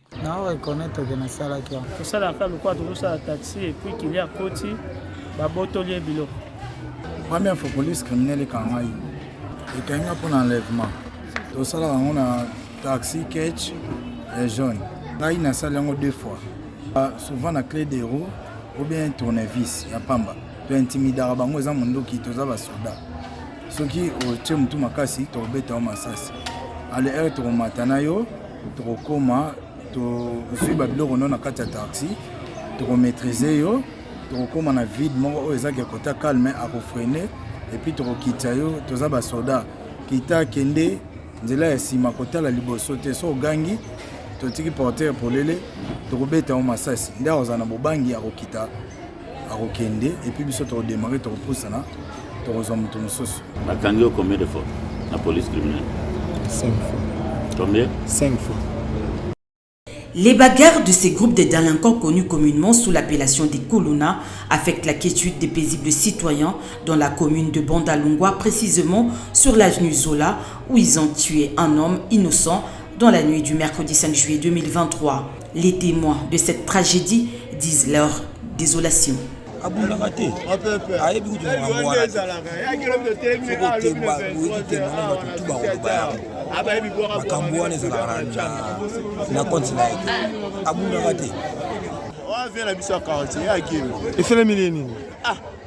je dois pas lancer un terme, mais on a la bonne maison. Le 23h, tout ça qui n'a eu. L'aura à boire, à boire et pas bien, absolument.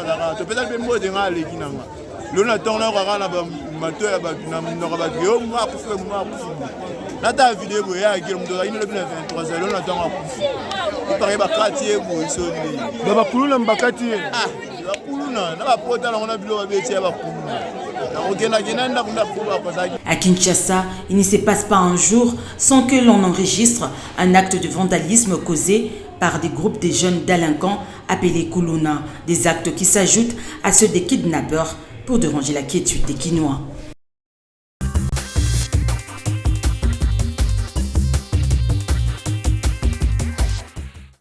Gérard Elinga, vous avez suivi le dossier kidnapping dans la capitale de la République démocratique du Congo. Qu'est-ce qu'aujourd'hui les Congolais qui sont en train de vous suivre peuvent retenir de ces procès en flagrance? Non, en fait, il y a d'abord un sentiment qui m'anime moi, c'est le sentiment de peine. Je suis animé par les sentiments de chagrin, de regret. Et pourquoi? De voir nos propres frères congolais se donner à des pratiques de vouloir supprimer la vie de leurs propres frères congolais. Ça fait mal, hein, madame?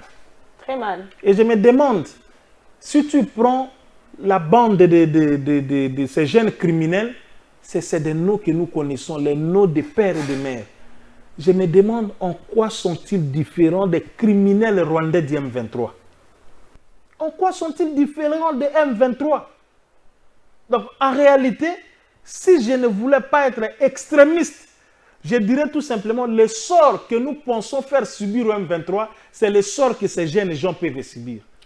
Pour qu'on en arrive là, vous savez combien ces jeunes gens ont semé désolation dans la famille des gens. Il y avait une période ici où on tuait les wewa, les motards. Oh, babomi motard, babotoli moto. Babomi. Mais on se disait, qu'est-ce qui se passe? Je ne voudrais pas entrer dans d'autres considérations ici qui peuvent être très sensibles. Parce que ces jeunes gens-là, avant de tuer les motards, ils disaient, ils parlaient. Ils parlent après, ils vous tuent. Et ils ravissent la moto. Je vais poser la question à papa, comment il s'appelle? À papa Léon, hein? À papa Léon, non? Papa Léon de l'IFASIC.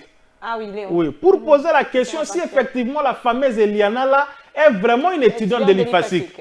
Parce que na boy ba là tu sa université là peut-être que oui, oui, en tout cas bravo patriarche Kamba Iguata et à tous nos maîtres, Prof Kambo, ils sont nombreux, je ne saurais pas vous citer ici.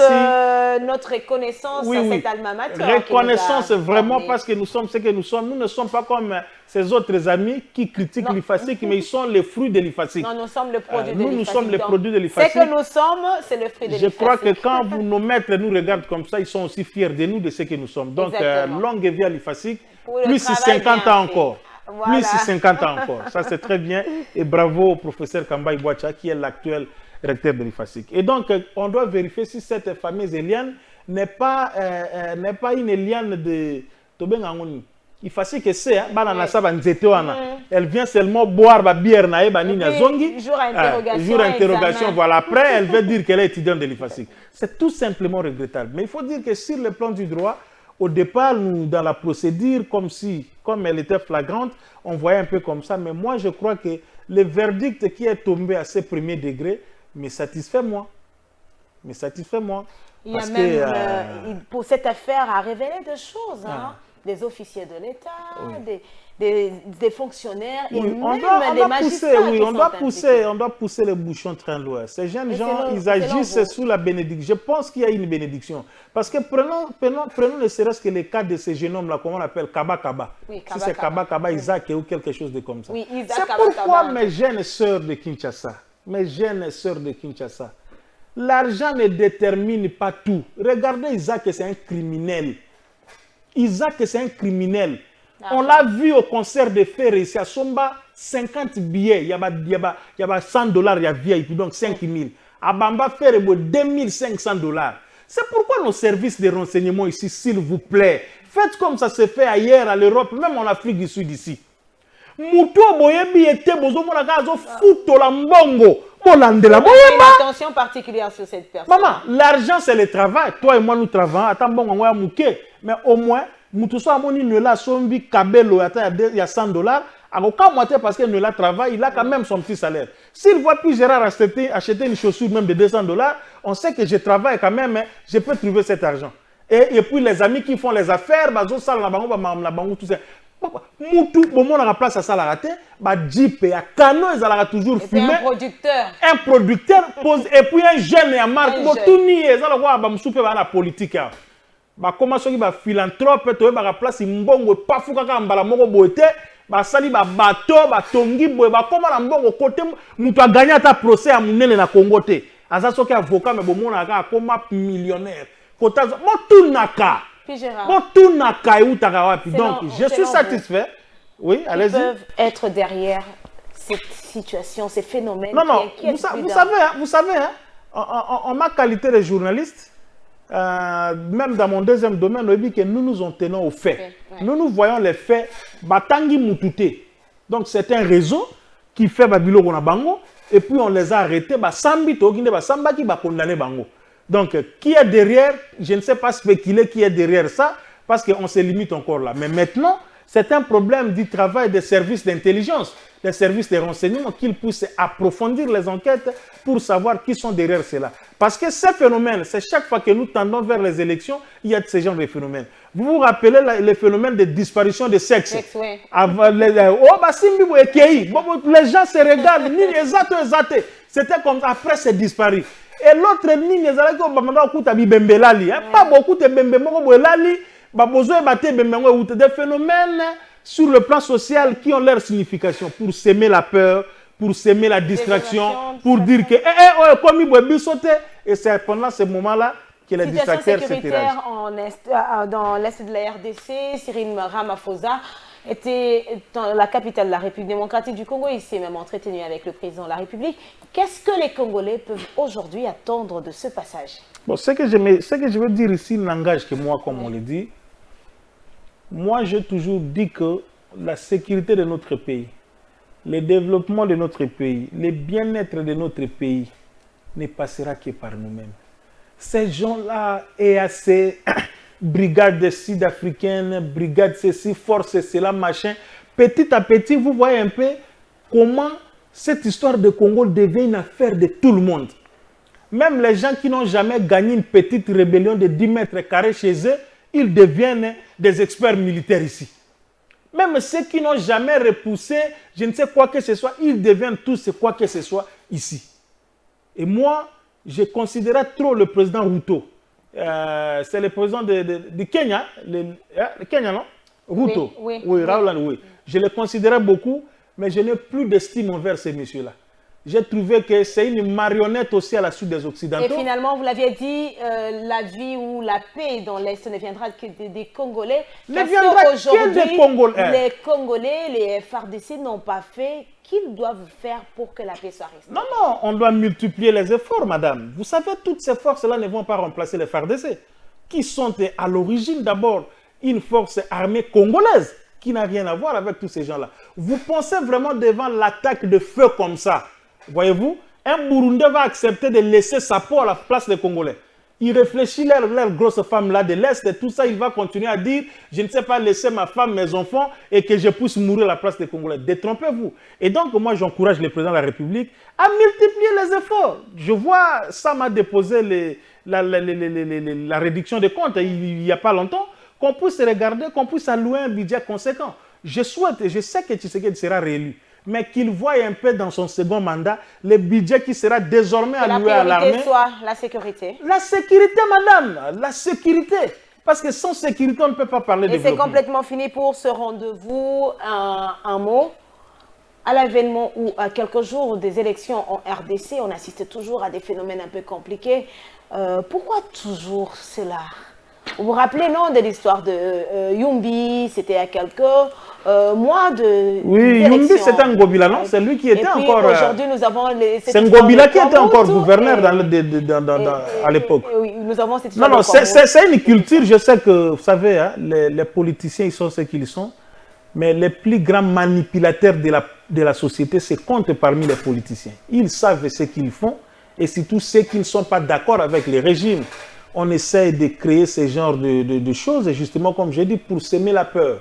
Pour s'aimer la peur, pour s'aimer la désorientation, alors que le plus important pour nous, pour le moment, nous sommes en train de dire... Sous d'autres cieux, chacun se sent à l'aise dans son domaine, mais aujourd'hui, vous avez essayé d'en parler, hein? Tout le monde court vers la politique. Pourquoi? Non, mais tout le monde court vers la politique tout simplement parce que la politique aujourd'hui est comprise, non pas comme cet apostolat. Si vous lisez l'histoire des sociétés à travers l'évolution de l'humanité, la politique est partie de la Grèce. Lisez, on vous dira qui pouvait faire la politique. La politique ne pouvait la faire que les meilleurs parmi les meilleurs dans la société. Et la politique, j'en arrive, la politique c'était cet apostolat-là, aller pour être au service des autres. En réalité, les députés que vous voyez, à commencer par le président de la République, tous ceux qui ont un mandat politique, mais nous les élisons, nous leur confions cette responsabilité. Après, et des commis contraires, tout ça est consort. Alors, comme pour vous dire qu'on devrait penser ainsi, et penser cela dans le sens de l'administration qui va pour l'intérêt public, si aujourd'hui chacun de nous peut se retrouver dans son travail, vous n'allez pas chercher quoi que ce soit. Donc, la révision votre patron, Chabani Record, il peut me suivre là où il est. Je ne pense pas qu'avec son argent qu'il a, Chabani peut chercher à devenir député parce qu'il a déjà ses entreprises et ses histoires. Il vit mieux là où il est. Il va chercher à devenir député, le dossier, et comme Ambouébélé, parfois il s'embrouille comme Katumbi est en train de s'embrouiller là-bas. Donc je suis tout simplement en train de dire que la politique devrait être réservée aux initiés. La révision de la Constitution s'impose. Oui, ça s'impose parce que, écoutez madame, allez aux États-Unis, allez en Occident. Il y a un problème d'équivalence. Un professeur aux États-Unis, un professeur américain aux États-Unis n'a rien envié à un président de la République. Un professeur en France n'a rien envié à un ministre français.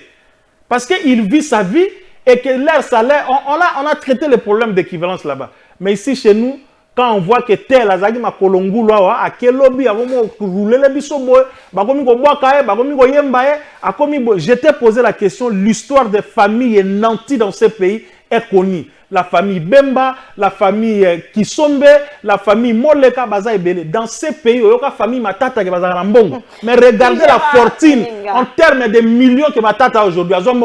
Si ce n'est pas en politique. Si Gérard Elinga, c'est complètement fini. Vous Merci. avez 1 minute pour vous adresser à cette population qui a eu le plaisir. Merci madame, merci, merci pour l'invitation. J'en reviendrai toujours à chaque fois que vous pouvez m'inviter. J'ai toujours considéré Congo Web comme aussi ma seconde maison. Vous savez, nous parlons trop Bible avec Gilbert Biladi. Il est chrétien protestant comme moi. On discute trop la Mambouanzambe là-dessus. Merci à vous-même et à cette population de ne pas être paniquée, de ne rien craindre. D'ici octobre, on prépare le chaos. Chaos, il faut préparer. Ce pays, c'est un pays de Dieu, hein, madame. Les gens qui ont comploté sont ces pays, il n'y a pas où Bakenda. Mboka oyo ni ya Tshisekedi, ni ya Fayulu, ni ya Kabila, ni ya Rwandais ou Batondi partout qui pensent qu'ils peuvent faire quoi que ce soit. Ce pays a été ceinturé par le sang de Simon Kimbangu qui a été versé, le sang de Lumumba, de Mouzé, de tous les martyrs de l'indépendance. Et Dieu est ici. Ça va se retourner contre toi et toi tu vas mourir avant ce chaos. Donc à la population d'être vigilante, de ne pas céder. Bon, moi, je suspect kidnappeur, bon kangaï, bon me à la police, mais bon tumbaïté comme j'ai vu là. L'image là c'est au Congo. Hein? L'image on est en train de brûler. C'est terrible, on a brûlé soi-disant kidnappeur. Ne faites pas ça. Bon kangi, bon me à la police. À toute la population et particulièrement celle de la FUNA. La justice populaire n'est pas soyez prêts, l'élection Zoya, sanctionner les aventuriers que vous avez envoyés et à l'Assemblée provinciale et à l'Assemblée nationale. Et cette fois-ci, envoyer des gens qui peuvent effectivement défendre votre cause. Merci, madame, monsieur. Puis Gérard Elinga Mpila est mandataire public au conseil d'administration de la radio nationale RTNC. Il est analyste politique, leader d'opinion. Vous l'aviez suivi. Merci d'être toujours fidèle à votre chaîne. Je ne cesserai de le dire. Info 7, c'est une émission de Congo Web Télévision. Info 7, votre émission. Info 7, notre émission. Merci de rester fidèle à la chaîne haute définition. Eh bien, c'est l'heure. Au revoir et on se retrouve à la prochaine pour un autre numéro.